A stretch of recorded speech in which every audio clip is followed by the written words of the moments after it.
Let us pray. Our Father, keep us mindful of the special and unique opportunity we have to work for our constituents and our province. And in that work, give us both strength and wisdom. Amen.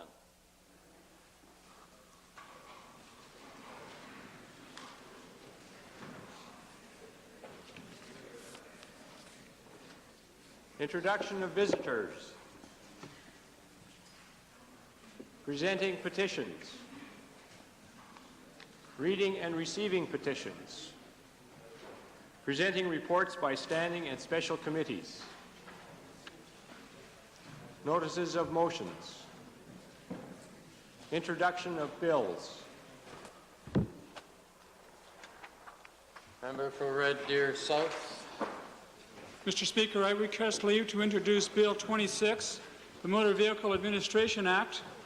Mr. Speaker, this bill is directed at improving the safety of the motoring public by emphasizing the seriousness with which this government views impaired driving. The driving suspension periods for persons convicted of impaired driving will be substantially increased.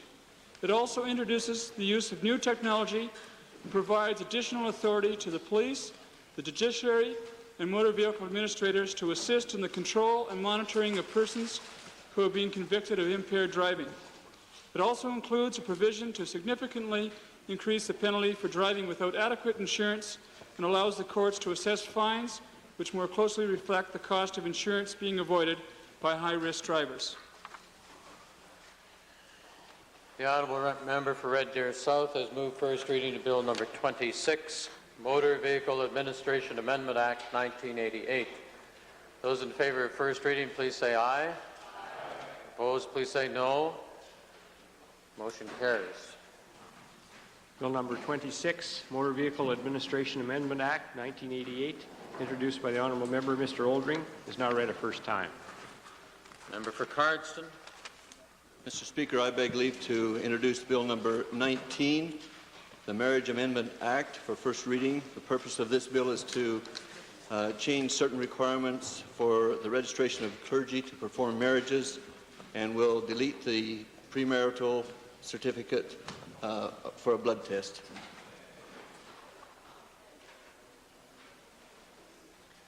The Honourable Member for Cardston has moved first reading of Bill number 19, Marriage Amendment Act 1988.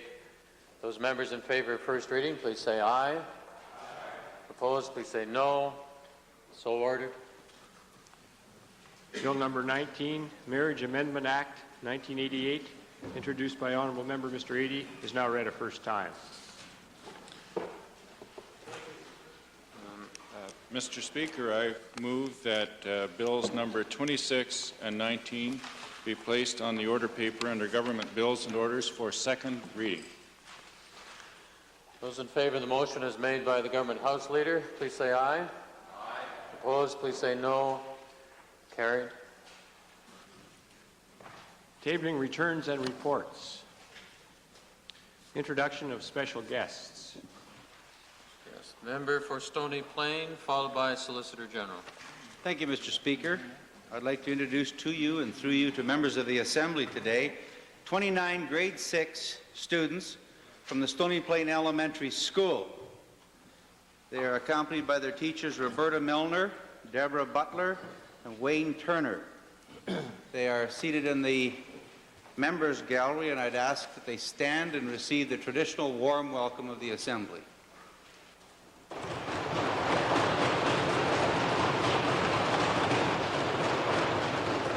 Solicitor General. Mr. Speaker, I'd like to introduce to the gallery through you some people who have been instrumental in bringing forward ideas that might be used to fight impaired driving.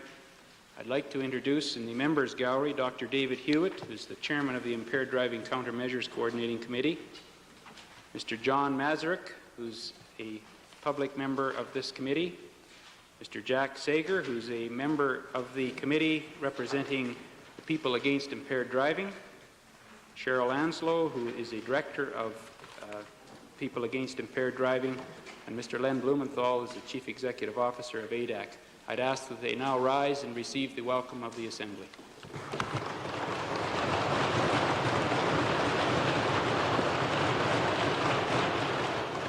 Member for Lloydminster, followed by Government House Leader. Mr. Speaker, I would like to introduce to you and through you to members of the Assembly 43 students from the Kitscotty Elementary School in our famous constituency now. And with them and accompanying them is Melody Harris and Bob Gearhart, their teachers. And they are seated in the public gallery, and I would ask them to rise and receive the traditional welcome of the Assembly.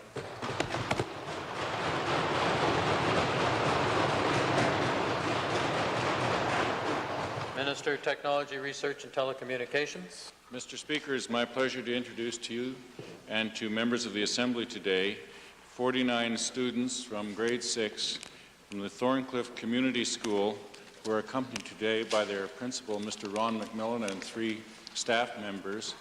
I believe they are in both the public and the members' gallery. I would ask that they rise and receive the usual cordial welcome of the Assembly.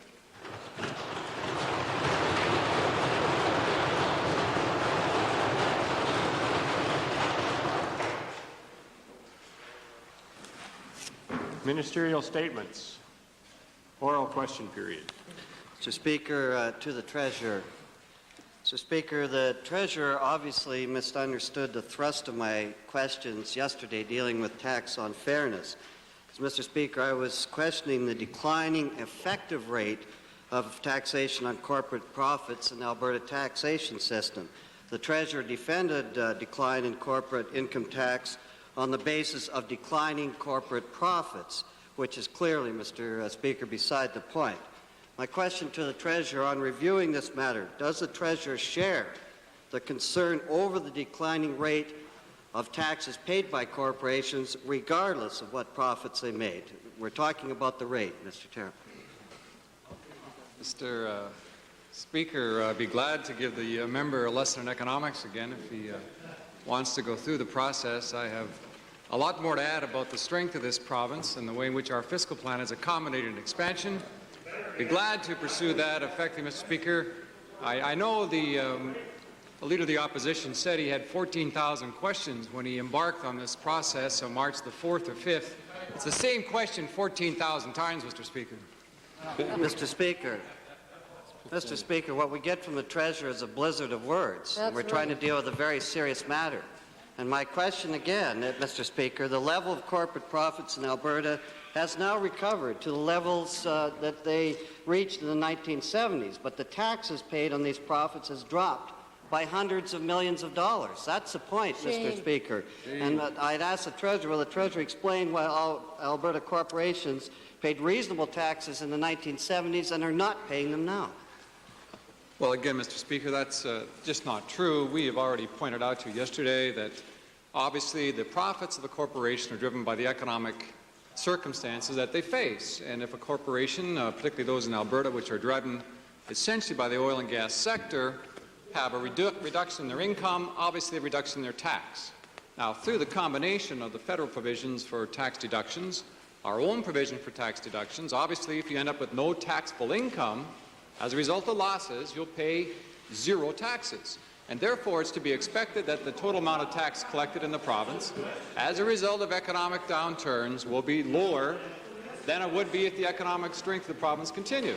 And so, Mr. Speaker, what we have here is a balanced approach on behalf of this government, an approach which does 2 things: encourages investment by putting in place a tax regime which is attractive to risk takers, which provides them with a rate of return, reward for the risk they must take, encourages entrepreneurial spirit, something, as I said yesterday, is unknown to the member from Norwood, but at the same time is balanced with the kind of tax requirements paid by the individuals. And individuals in this province are paying the lowest tax in Canada, no sales tax, and on balance, Mr. Speaker, that is one of the best tax regimes of any province in Canada. And that's the pillar of our fiscal plan that we stand on. Give them back more than they Mr. pay. Speaker, like I said yesterday, gobbledygook. And it's just not the facts. I'm talking about the rate. The Treasurer keeps trying to shift. But let me make it clear for him, Mr. Speaker. Corporations made $36.5 billion profit in Alberta from 77 to 81. They paid over $1.6 billion in taxes. In 82 to 86, the corporate profits were $50.5 billion, and they paid only $601.9 million. Oh, shame. My question to the Treasurer, those are the figures. How does he justify these giveaways during the 80s with the amount of profits that these companies were making? Well, Mr. Speaker, it's unfortunate that I haven't got the time to paint the picture. Maybe we could use cue cards here so I could describe to the member how the tax system operates, Mr. Speaker. Obviously, you should not assume that taxes are proportional across all taxable income made. Now, that's what the member is saying over there. Now, Mr. Speaker, because, Mr. Speaker, the private sector likes to come to Alberta, likes the government regime that's put in place since 1971, and brings investment dollars here, Mr. Speaker, obviously because there's massive investment in this province, as we will see in 1987 and 1988, they have a tax shelter. You invest in an asset, you depreciate it, you tax your tax. Thank you, Honourable Minister. It's awful difficult to hear up at this end of the room. Supplementary. Yeah, that's what we're talking about. Obviously, they like to come to Alberta. I'd like to come if I didn't pay any taxes either. That's right. My question is, what is happening in jolly old conservative Alberta is that corporations get more and more incentives and credits, while average Albertans last year got more tax hikes. Will the Treasurer advise the House why fairness plays almost no part in Alberta's tax policy? Well, Mr. Speaker, again, if you were to set and compare the Alberta tax regime against any other OECD country, and I say OECD country, you would find that the Alberta regime stands the fairness test against any other tax system put in place. And I can assure you, Mr. Speaker, in terms of a Canadian comparison, which is our first test, that in fact we have the fairest tax system of any. Just last year, Mr. Speaker, this government took 500,000 low-income Albertans off the tax schedule. That's what we have done here, Mr. Speaker. We have not driven investment away. We have protected disposable income in this province like no other province has, and that's why retail sales are the highest in Canada, right here in Alberta, and that's why the family income is the second highest, Mr. Speaker. That's the fair regime, and that's why it's hurting across the way, because they know there's no challenge. When you have a government with no sales tax, that's the kind of message the people of Alberta understand, because it certainly protects the regressive nature of most taxes which a socialist government would put in place.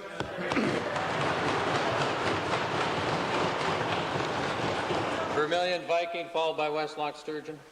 To the provincial treasurer, acknowledging that we have the lowest provincial tax and no sales tax, could the minister indicate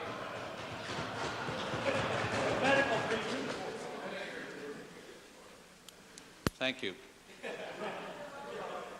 Could the minister indicate the position he is taking with the federal government under the federal tax reform that essentially is bringing in a value-added tax which brings a sales tax through the back door into Alberta? That's right, Mr. Speaker. It should be noted that the ND party along the way is advocating a sales tax, by the way, and we're the one element of protection to that movement here in Canada, Mr. Speaker. We're trying to get a fair way to assist the low-income people. We're doing it by protecting from sales tax. We're not sure how the value-added tax is going to work yet, but we're doing all we can to determine that in terms of exports from this province, protection of manufacturers, protection of the green farmers in particular, that we understand fully what a value-added tax is. We're going to be sure, Mr. Speaker, that when we go to the debate with respect to the value-added tax, we're well prepared to protect those fundamental industries of this province. Unlike the NDP party, who would simply tax and tax and tax and spend and spend and spend.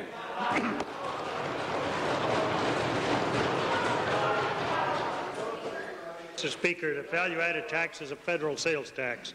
Mr. Speaker, to the minister, can he explain just why he is allowing the corporations to get by without paying income tax when he realizes that transferring in 86 alone, 63% of corporate profits were transferred out of the province in 1986. All corporate, not oil, all corporate. Now, Mr. Speaker, seldom have I heard more ridiculous analysis, and we expect more from somebody who's had some private sector experience, someone who knows how corporations, large corporations, operate. I recall, Mr. Speaker, that his Liberal Party was concerned about the profits of the oil and gas sector and commissioned a very expensive group to review it. What did they find, Mr. Speaker? They found that that very important sector of taxpayers in this province, the oil and gas corporations, in fact, were reinvesting about 65 to 75% of their profits back in this province in terms of new exploration, new development, and jobs, Mr. Speaker. That's where it went. Where'd the rest of it go? The rest of it went to the Canadian taxpayers. Some of it went to retire debt. Others went to return to shareholders. That's the way the economic system operates, unless you have interference like the Socialist Party, the Liberal Party across the way would advocate, with some of the dire consequences if that ever happened to us again in this country. Second main question. The government of the corporate welfare bums. Yeah, that's right. I'd like to designate my second question to the member for Calgary Forest Lawn. Mr. Speaker, once again, the Minister of Energy is in the very difficult position of trying to resolve a situation that has arrived as a result of his government's own agenda. Past government policies helped create a situation whereby, in order to support further petrochemical development, the government will have to inflict a penalty on gas producers. On the one hand, the Mulroney trade deal has restricted the government's industrial assistance options.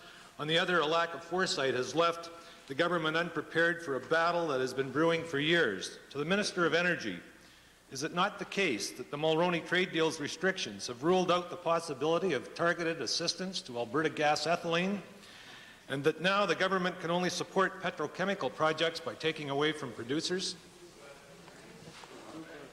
No, Mr. Speaker. Expected that answer from the minister.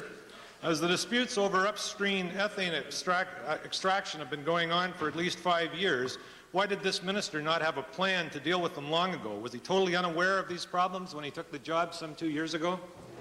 Well, Mr. Speaker, the government did have a plan, and the government gave instructions to the ERCB to follow up with respect to a number of requests from the government with respect to their policy.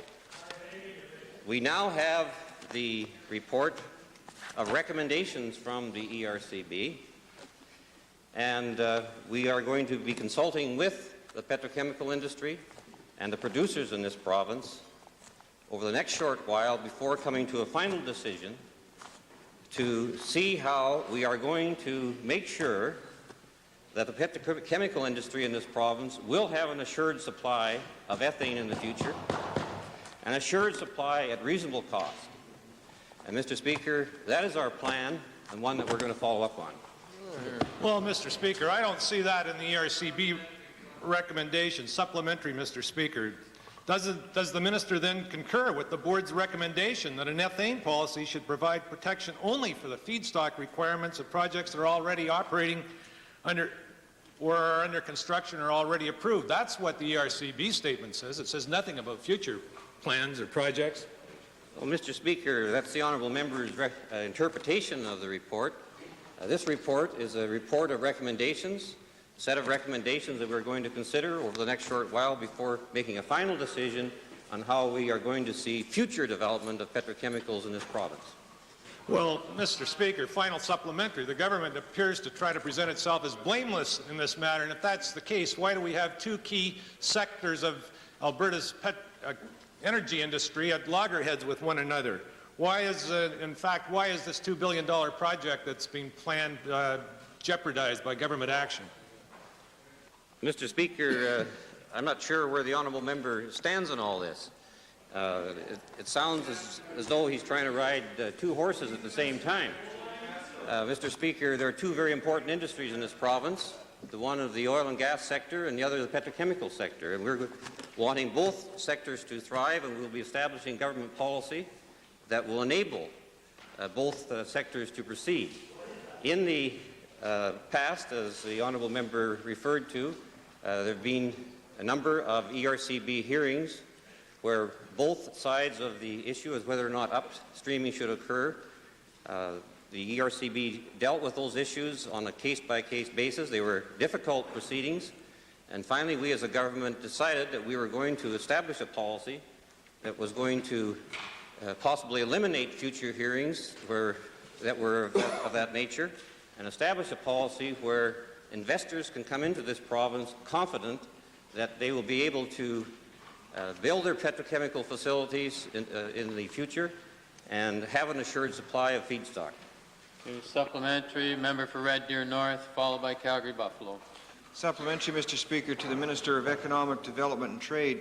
Does the Minister's analysis of the recent ERCB recommendations show that indeed the petrochemical industry would be jeopardized if the recommendations were acted upon? Mr. Speaker, that's a difficult question to respond to directly. Let me say that we are in the process of carefully reviewing the recommendations of the ERCB. But to add that in my view, personal view, in 1974, the government of Alberta established a brilliant policy that permitted and encouraged, Mr. Speaker, an investment of more than $6 billion in the petrochemical industry, and resulted in the creation of thousands of jobs, using at that time a product that was not in demand for any other purpose. Now, recently there is a demand for ethane, and that demand is particularly evident for miscible flooding and enhanced oil recovery. So there is a conflict between the producing industry and the petrochemical industry. Our Premier indicated on last Wednesday that the policies that would be developed subsequent to the release of this report and after consultation with the industry would be to continue that basic policy that was set in 1974 that would encourage development of the petrochemical industry in Alberta without subsidies and on a basis that would create downstream activities in this province. To supplementary, Calgary Buffalo. Thank you, Mr. Speaker. To the Minister of Energy, the bottom line here is that the Energy Resources Conservation Board has disagreed with the government's brilliant, if I may use the previous minister's term, brilliant pricing policy, and now the petrochemical industry is in jeopardy. Now, why didn't the government take steps earlier to secure the ethane source needed for this integral part of our industrial policy, since the issue goes back to 1974, 1975? Why are we in this mess at the 11th hour? Thank you, honourable member. Let's get on.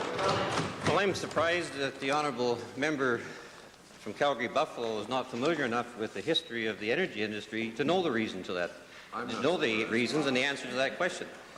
And the reasons are that when the Honourable Minister of Economic Development indicated that at the time petrochemical development came in after the government policy was put in place, there was not a demand for the ethane at that time. It's only after the enhanced oil recovery demands came about that there was the additional demand upon ethane in this province. Main question, Westlock Sturgeon. Thank you, Mr. Speaker. My question today is to the Premier. Like most Albertans, I think welcome the sense of justice and fairness that the Premier exhibited when, after meeting with the Lubicons here a few weeks back, Mr. Speaker. You will recall that the Premier announced, after coming out with a meeting with Chief Omniac, that we were going to reach the decision. Just take it easy. You're going to get a lot more than you bargained for. Mr. Speaker, yes. Just wait till you quit rattling their chain a bit, Mr. Speaker. There. You stick one of them, the whole cage comes after you. But, Mr. Speaker, I'm interested in asking from the Premier whether or not, at this late date, he has made any progress at all talking to the Federal Minister of Indian Affairs on his suggestion that there be a tribunal to solve the Lubicon affair. Mr. Speaker, both through the government's negotiator and through our Minister of Intergovernmental Affairs discussing matters with the federal government, we have been able to make some progress with the federal government. It is a complex matter, however, because the Indian band wish to take the position both that they are deserving of a reserve, and that at the same under treaty, and at the same time that they have an Aboriginal claim, which tends to they conflict. Those two claims conflict. Nevertheless, it's my feeling that we can narrow down the negotiation to a point that a tribunal could, in fact, give us direction that would allow us to come to a solution. The Alberta government is continuing to pursue that. We think we will be able to persuade members of the federal government, and I'm hoping that more progress will be made in the near future. Mr. Speaker, supplemental to the Premier, while appreciating what the problems are, my question, Mr. Premier, was whether or not, and this is very important, you were able to get the federal government to accept the idea of a tribunal. As I just said, Mr. Speaker, yes, they would accept the matter of a tribunal if we could narrow the decisions down to those things that the tribunal would deal with. And then there was the problem of whether or not the tribunal's decision would be binding, or whether it be looked at as merely a recommendation. That matter provides problems even for the band, the Lubicon band, and we have to resolve between the various parties whether or not they want the tribunal to be a binding situation, or whether it merely makes recommendations that each party can then respond to if they wish. Mr. Speaker, supplementary, in view of the runaround the Premier is giving both the public of Alberta and the Indians, can he not take the case to the Prime Minister? Has the Premier talked to the Prime Minister about forming a tribunal? Mr. Speaker, I have talked to the Prime Minister about the whole matter of the land claims for the Lubicons.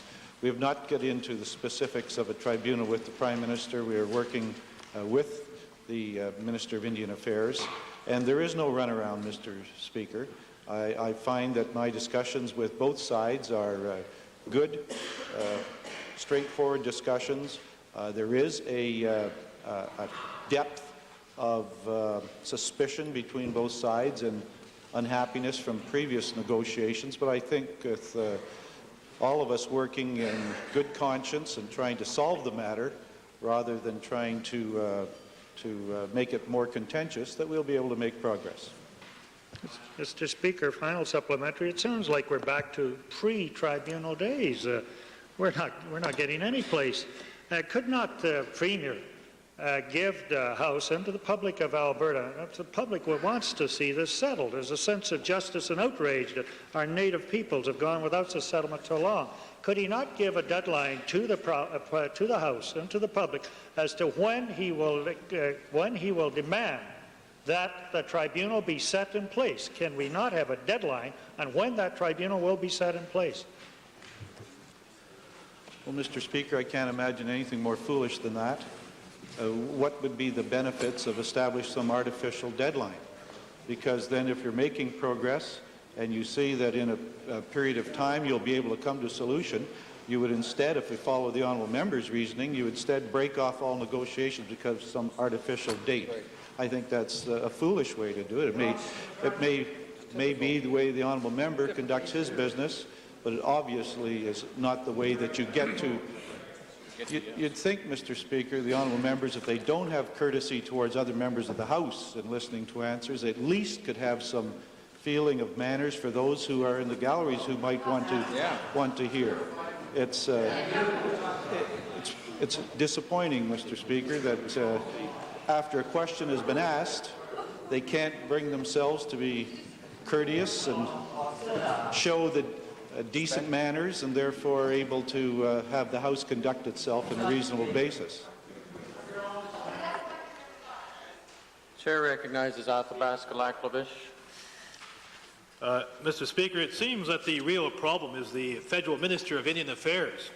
Why doesn't the Premier suggest to the Prime Minister to appoint a new minister or to appoint an independent arbitrator to settle the whole issue?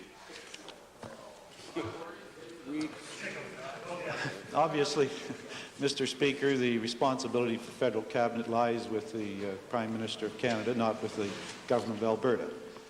As far as an independent arbitrator, that's the very matter, if the honourable member had been listening, that the leader of the Liberal Party and I have been discussing for the first part of the question period. Main question, member for Little Bow, followed by Calgary, Glenmore, Edmonton Centre, Calgary Buffalo, Chinook, Edmonton Glengarry, Edmonton Gold Bar, and two others if there's time. Mr. Speaker, my question is to the Minister of Labour. It's relative to the Construction Industry Collective Bargaining Act. The Minister has allotted some $170,000 as working funds for the two respective groups. I understand negotiations have broken down. Could the Minister indicate what is the major difficulty at this point in time? Mr. Speaker, there are 2 points in the honourable member's question. First of all, there was some funding offered to the parties. It was turned down by one of the parties, and therefore neither party received any funding. The second, to do with the stumbling blocks in the process, I think we have to review how that process was arrived at. It was started in Bill 53, subsequent to quite intensive consultations with representatives of the Building Trades Council, contractors and the investors who stimulate construction activity. All three parties felt that the system in Bill 53 would work. The two parties sitting at the table and the two federations have so far been fairly consistently unable to make the process work. That's a responsibility of the two parties, not of the government.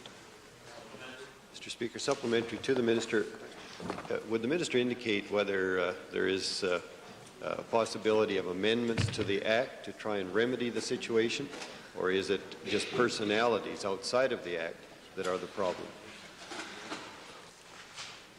Mr. Speaker, members would remember that Bill 53 was based on a one-time only approach, and that it was hoped that if the Bill 53 proposals would work, or could be made to work, that they might form the foundation for permanent legislation for the construction industry, allowing for the peculiarities of that industry compared to others. In view of the lack of success that there appears to have been so far because of the attitudes of both parties at the bargaining table, it is difficult at this time to see how the Bill 53 system could be continued in its exact present form. Mr. Speaker, supplementary to the Minister, in terms of the monies available as a working fund, is that money still available, or under the present circumstances has the government withdrawn that commitment to make the funds available? Mr. Speaker, the funds were made available during the last fiscal year. Those funds, of course, went into a state of abeyance on the 31st of March and are no longer available. And neither party has approached me about any future funding in the recent past. Supplementary, Little Bow. Leader of the Opposition, supplementary. Mr. Speaker, the minister brought in Bill 53, and he's well aware there's a termination point in Bill 53. When's the minister going to accept his responsibility under the present Act and bring in a collective agreement as he can under binding arbitration? Mr. Speaker, as usual, the member for Norwood has not been following the process as it's happened, and has not been reading my remarks or the statements that I've made in relation to this particular piece of legislation. The provisions for binding arbitration that the honourable member is referring to were discussed at length with both federations in the same room at the same time on 2 occasions. Both of the federations are aware of the intent of the government in introducing those provisions, and they were introduced with the concept that if the parties had achieved the most of an agreement on their own part, but were stuck on a relatively small number of items, then binding arbitration could be used to settle the issue rather than have the whole table come to a stop. The honourable member obviously has some weird understanding of the collective bargaining process, where he feels that in these circumstances a total agreement could be imposed by binding arbitration. The parties themselves have failed in the process. They have achieved almost nothing in the time that has elapsed, and that is their responsibility, not that of the government. Thank you. Member for Calgary, Glenmore, followed by Edmonton Centre. Mr. Speaker, to the Minister of Environment, Cargill Limited is proposing a fully integrated meatpacking plant near High River. And as the Minister is aware, there's a considerable local support for this project, and major farm organizations such as the Alberta Cattle Commission have encouraged this initiative. Can the Minister of Environment advise if he is prepared to allow this plant to proceed, and if so, are they also allowed to discharge their treated waste into the Bow River downstream from the confluence of the Highwood River? Mr. Speaker, the answer to the question is no. The Minister of the Environment will not allow treated effluent to come from Cargill into the Bow River. The Alberta Cattle Commission have stated that this plant is being delayed by unnecessary bureaucratic red tape. Does the Minister agree with this assessment by the Commission? Well, Mr. Speaker, several weeks ago I indicated in the House that we would not be permitting treated effluent to go from the Cargill plant into the Highwood River. We are not going to permit treated effluent to go from the Cargill plant into the Bow River. I believe, the government believes that the Bow River must be protected, and all of the efforts of the last 5 or 6 years in terms of improving the quality of the Bow River must be maintained. There are basically 4 steps that Cargill has to go through. First of all, they have to complete an environmental impact assessment. They've done that. Secondly, they have to come forward with an application under the Clean Air Act. They've done that and met those requirements.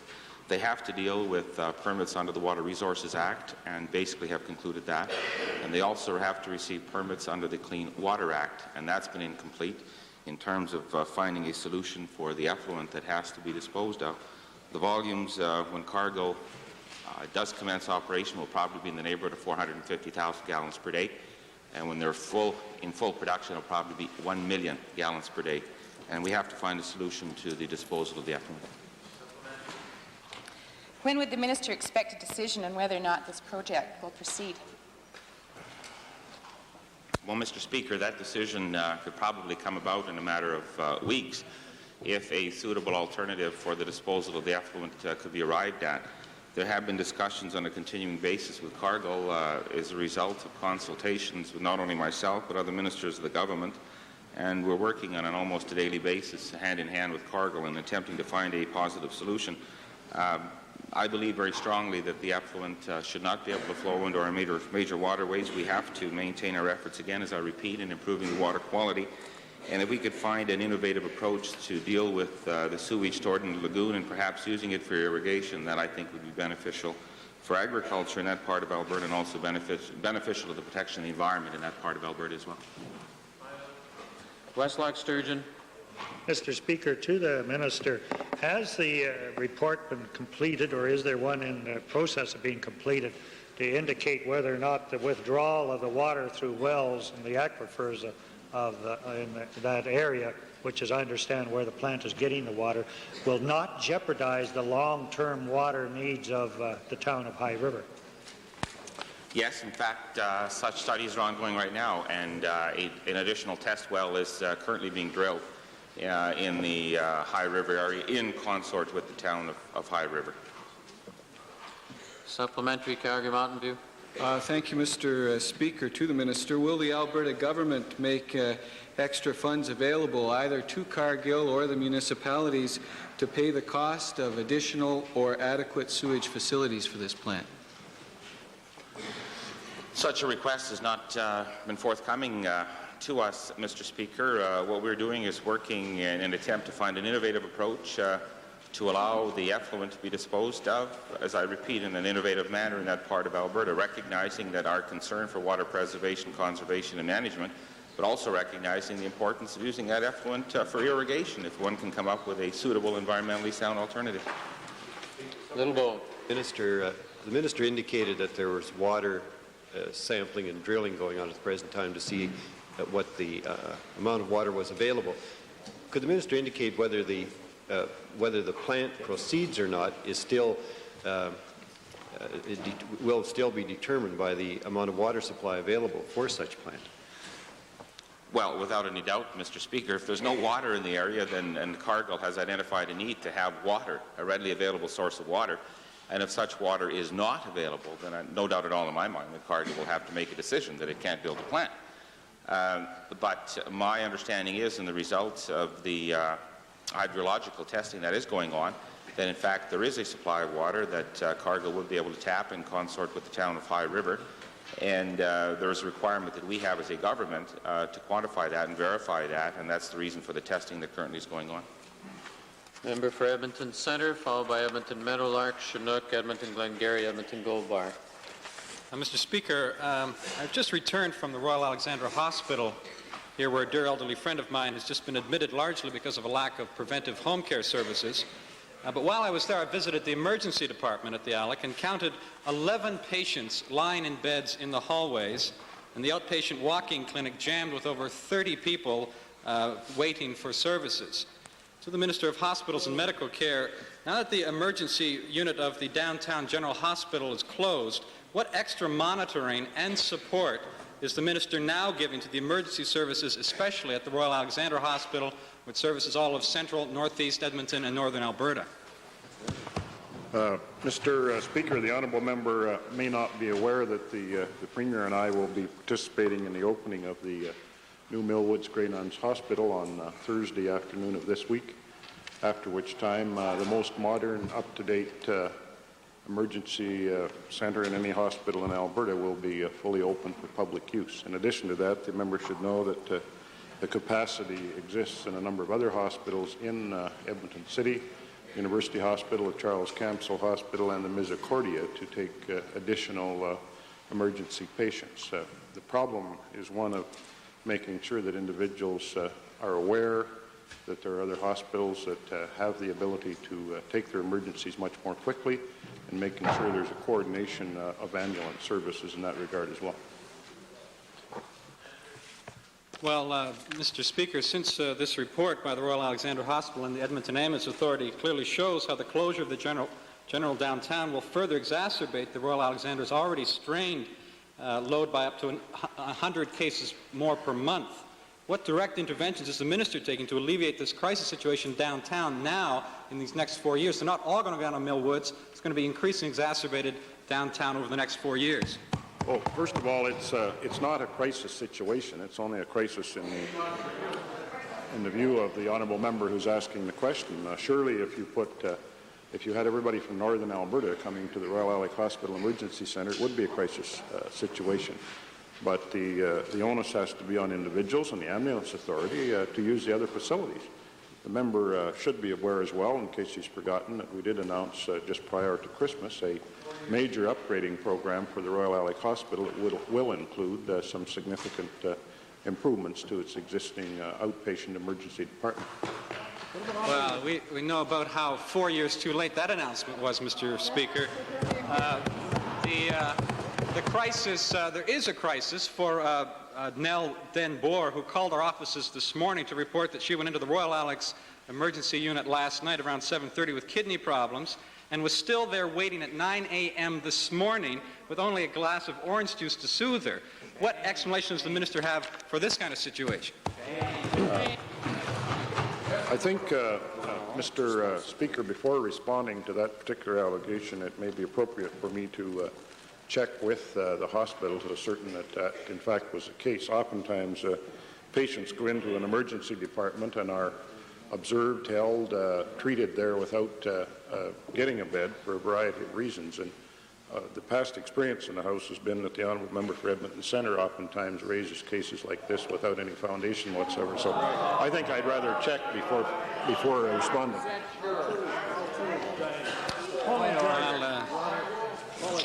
Thank you, Mr. Speaker. I've also been in touch with some staff who are quite upset by the current mismanagement of the healthcare system by this minister. What explanation does the minister have for Dr. Helen Hayes, who's left the General Hospital with no explanation? Dr. Hedges, who left the ambulatory care clinic at the General after 3 days with no explanation? And now Mr. Richard Patterson, who's left the Royal Alexandra Hospital. Thank honourable member. Order. Third supplementary hardly follows on from the first, the main question. The next two are dealing about emergencies. Member for Edmonton Gold Bar, followed by Calgary Glenmore. Fine, that's fine, that's fine. It's a supplementary to the Minister of Hospitals and Health Care. There certainly is a crisis. I don't know who the minister can be talking with, Mr. Speaker. Considering that the Alex's expanded facilities are not going to be available for 3 years, what provisions is the minister prepared to offer the Alex to help them speed up that expansion and meet this demand? Well, just to explain again, Mr. Speaker, there are in Edmonton City the Misericordia Hospital, the Charles Capsule Hospital, the University Hospital, the Royal Alec Hospital, and opening this week the new Millwoods Grey Nuns Hospital, all of which have emergency departments. Now, from any point in this city, it's not very many minutes to any one of those hospitals.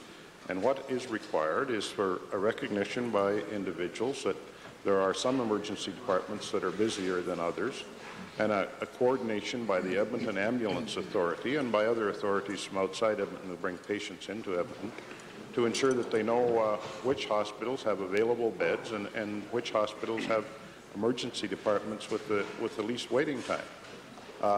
That surely can be accomplished. It isn't a matter of building more when you already have enough. Member for Calgary-Glenmore.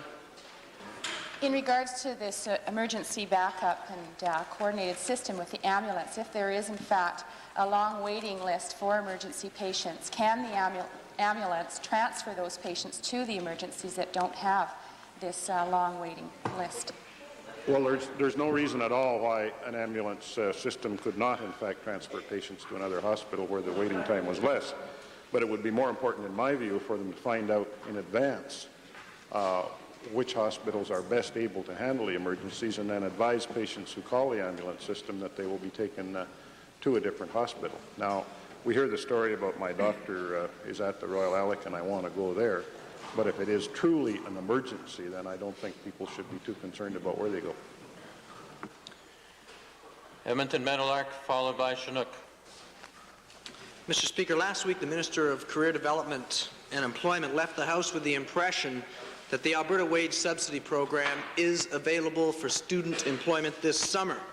My office spoke with an employee of the department who informed us that last week this department was informing higher student offices not to promote the Alberta Wage Subsidy Program for student employment and in fact would penalize employers who made the mistake of hiring a student under that program. Later in the week it was reported that in fact the minister is considering cancelling the program altogether. To the Minister of Career Development and Employment, why has the minister cancelled the Alberta Wage Subsidy Program for student summer employment? I haven't, Mr. Speaker. If he hasn't cancelled it, then could he please explain why it is that his department is informing higher student offices not to promote it, that employers will be penalized if they do happen to hire a student under the program? Is he changing his mind from last week, or is his department simply out of control? Mr. Speaker, the member's out of control. No such advice has been given to the higher student offices. Given that 50% of the Alberta Wage Subsidy Program has been cut this year, is the minister saying that the wage subsidy program opportunities for students, even if they were to be able to stumble across them and get one, would be as widespread as they were last year, or are they not significantly reduced at the very least from last year?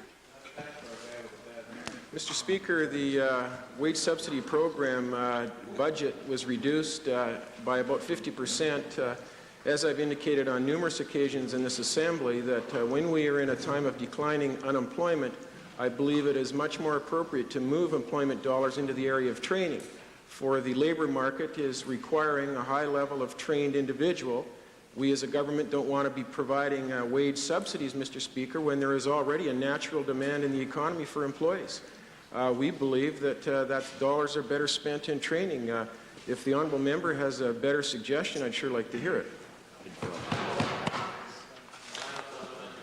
With 3% cuts to hire a student, 50% cuts at the very minimum to wage subsidy programs, the likelihood, if you would reveal it, that in fact students can't have access to wage subsidy programs, no increase in STEP employment programs. What is this minister doing to come to grips with the problem of youth unemployment in this province, which is at 15%?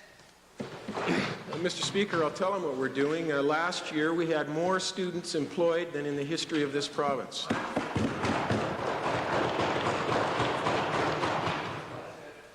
Member for Chinook. Mr. Speaker, my question is to the Minister of Advanced Education and is in regards to the recent announcement of the Grant MacEwan College campus expansion. Could the Minister clarify if operating funds are being decreased in his budget to accommodate the building of this campus? Mr. Speaker, no, they're not, and it's important to clarify that because there seems to be a misunderstanding in the House and outside of it that somehow operating funds are being used for capital purposes. The campus will be built with capital funds raised by the capital fund of the provincial treasurer through the sale of capital bonds to Albertans, and that is entirely separate from operating funds within the department that are distributed to grants to the various institutions. I was amazed to see that the opposition critic for advanced education suggested that the funds allocated for the building of Grant MacEwan College would be better used for paying teachers more. Oh, shame, shame.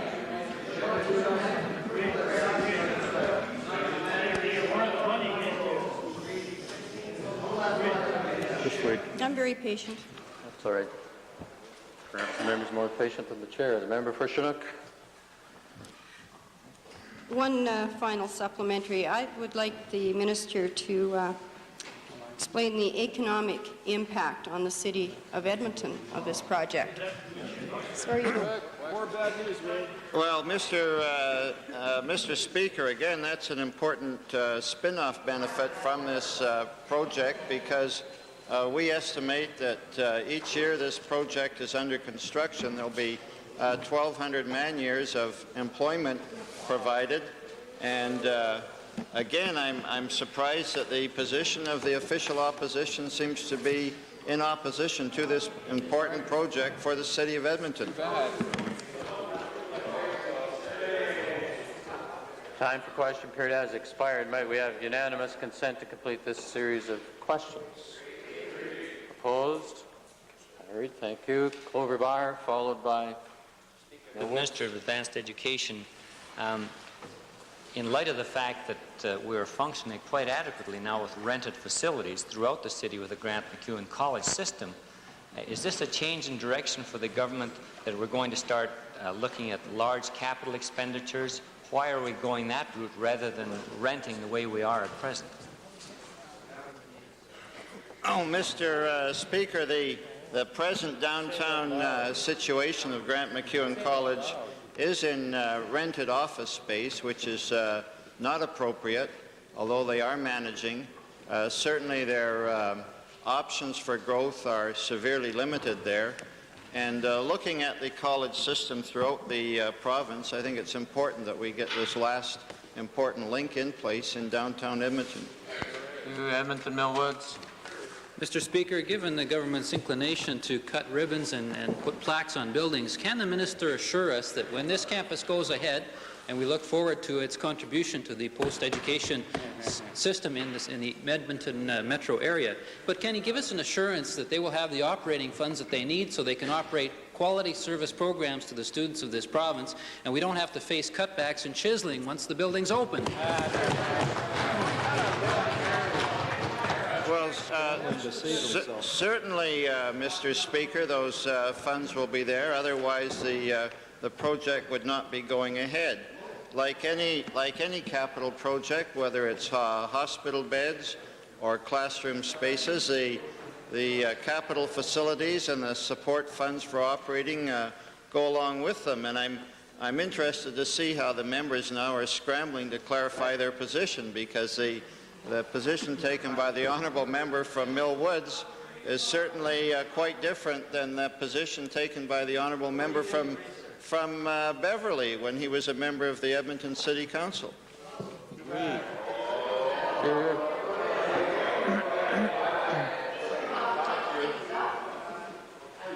Calgary Buffalo.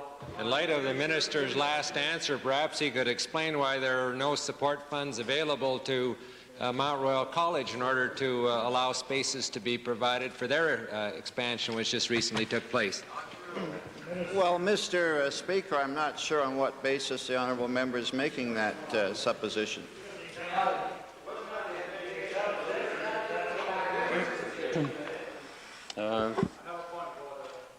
Speaker? Fine. It is... Senator predates you.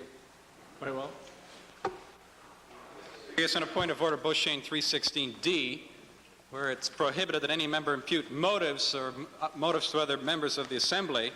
I don't know. After listening to your prayers, Mr. Speaker, every day when we come in here, asking us to serve our constituents, and the honor and the privilege it is for us to serve our constituents, and to in fact say that at the prayers which begin our proceedings today, and then to hear the Minister of Hospitals and Medical Care impute motives to me about making up things or bringing in cases into this Assembly which are untrue is, I think, clearly out of order, Mr. Speaker. Now, I do have a number of I can't help it if I go out and do visit with people in real situations in the real world, and the minister may have to be stuck in his offices over here. But I want to bring to this Assembly the cases, legitimate cases of legitimate constituents who I have understood to have legitimate concerns that they want me to stand up for. If that has to do with emergency concerns in hospitals, then so be it. And to have this minister break standing orders in Beauchesne and to impute motive to me that I'm making things up or fabricating them in some illegitimate fashion is not only a violation of the order, but is not listening to your prayers, Mr. Speaker, which you offer at the beginning of each session. Thank you. Mr. Speaker, Where you from? you should know. Mr. Speaker. That's right.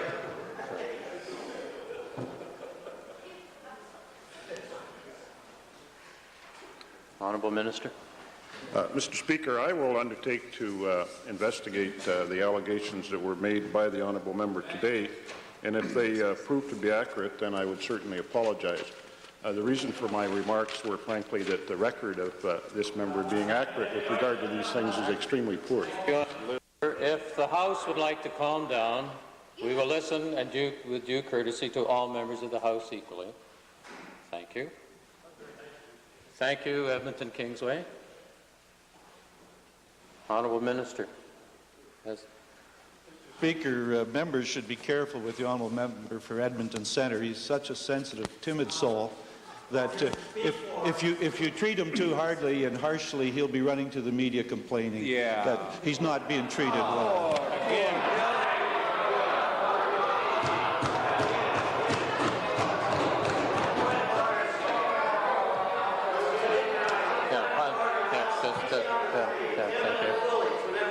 Thank you.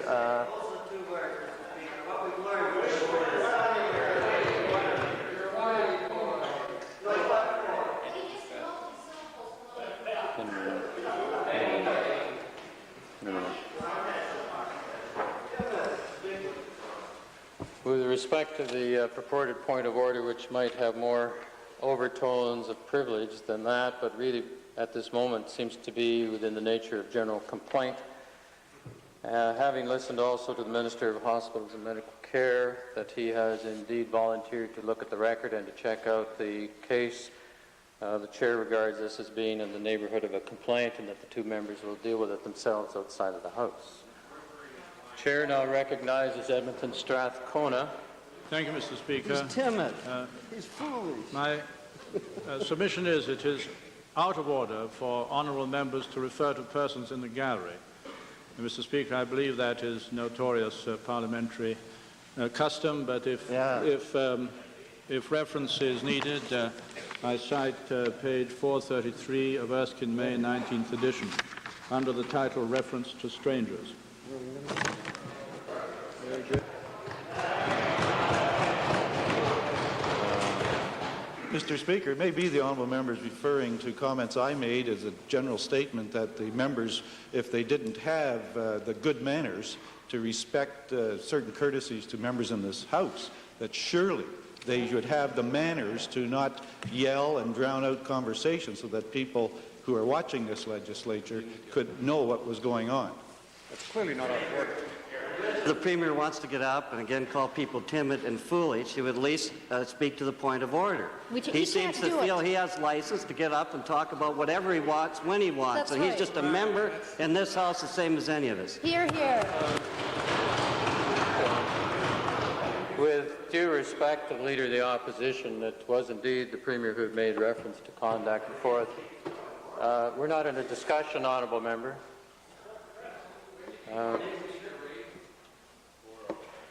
And that the Premier did indeed acknowledge the fact that he was the one who made the general comment.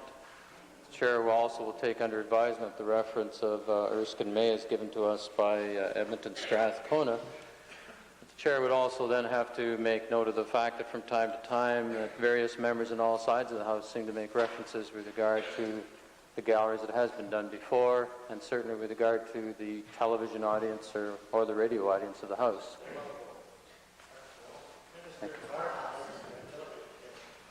you.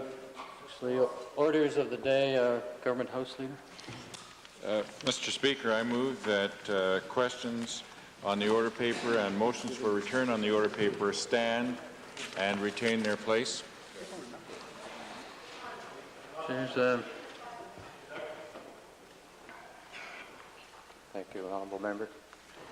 All those in favour of the motion as moved by the Government House Leader, please say aye. Opposed, please say no. Motion carries. The Chair would pose a question to the House Leaders of all the political parties in the House that perhaps sometime in the near future there could be response to the issue of how written questions and motions for return are to be dealt with in the House. Might we have unanimous consent to return to the introduction of guests? Opposed? Carried. Thank you. The Chair recognizes first Social Services Minister, followed by the member for Vegreville. Thank you, Mr. Speaker. It's my privilege today to introduce 40 fine young grade 6 students from the Three Hills School. I haven't met them yet, and I'm looking forward to meeting them right after question period when we go outside the House. They are accompanied by Joe DeBodrip, teachers Eunice Schultz, Ken Leaf, and parents Joyce Stankovich and Corey Laturnus. And I'd like them all to rise and receive the warm welcome of the Assembly.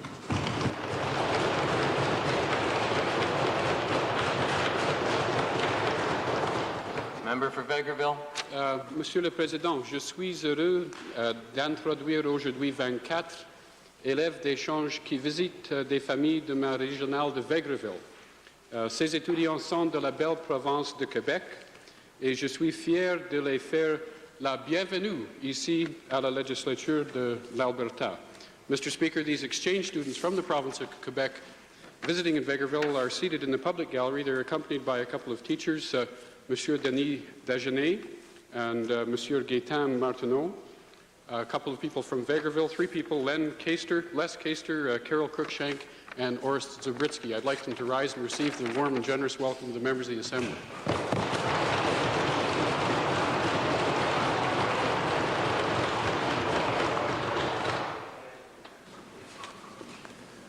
Motions other than government motions. Motion number 206, Mr. Gogo.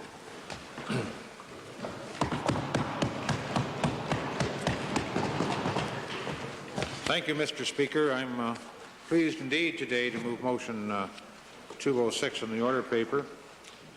And be it resolved that this Assembly urge the Government of Alberta to designate a portion of federal government funding for enhancement of child care options to parents who choose to care for their children in their own homes. Mr. Speaker, it was just about 6 weeks ago in the throne speech on March 17 where the government said, my government is proud of the continuing commitment of its citizens to long-standing values. And I quote, honesty, integrity, self-reliance, compassion, and a love of family, of home, etc., is a commitment of the government. Mr. Speaker, it was just, I believe, 2 weeks ago when the Deputy Premier, in presenting the white paper on caring and responsibility, which was a social policy for Alberta, commented on the dozen principles, a second of which and must support and strengthen the role of the family in Alberta society. Mr. Speaker, it's in that context that I move the motion today dealing with the subject of daycare. Some people refer to it as child care. Some people refer to it as a lot of things. Mr. Speaker, I think Alberta can be very proud of the daycare system they have in this province, and it's the future which I'm concerned, and I would hope by the end of the day other members would be concerned. Last fall, Mr. Speaker, we dealt with an item that has serious implications for the whole daycare system, and that was called Meech Lake. And this Assembly adopted that resolution unanimously. And one of the most important principles of the 4 principles involved, Mr. Speaker, in Meech Lake regarded the federal spending powers. We'd heard for many, many years, Mr. Speaker, where, for example, in the hospital system and other systems, we had conditional grants that if we spent enough money and spent them in certain places, we would get a refund of 50 cents on the dollar. This government got away from that in terms of municipal grants some time ago, but the Government of Canada, Mr. Speaker, continues along that line, and certainly one of the fundamental principles we passed with regard to the constitutional amendment, which must be passed by all provinces by 1990, deals with that very important item, federal spending powers. And, Mr. Speaker, it applies to daycare because at the present time the financing provided by Ottawa has some strings attached to it. And I wish to speak today, Mr. Speaker, to what hopefully this Assembly could do to convince the Government of Canada to amend its spending powers in such a manner that the people in this province who wish to raise their own children in their own home would receive some consideration of the daycare dollars that are spent. Mr. Speaker, many honourable members are well aware of the changes we've had in our society over the past quarter century, certainly the past 35 to 40 years, where at one time people looked after children in their own homes as a norm. As a matter of fact, churches at one time had a very prominent place in our society in terms of social assistance. But as times change and as times evolve, we recognize, certainly since the Second War, that more and more mothers have gone into the workforce, and as a result, in recent years anyway, of changing economic times, to many people it certainly wasn't possible for them who wished to stay home and raise their own children.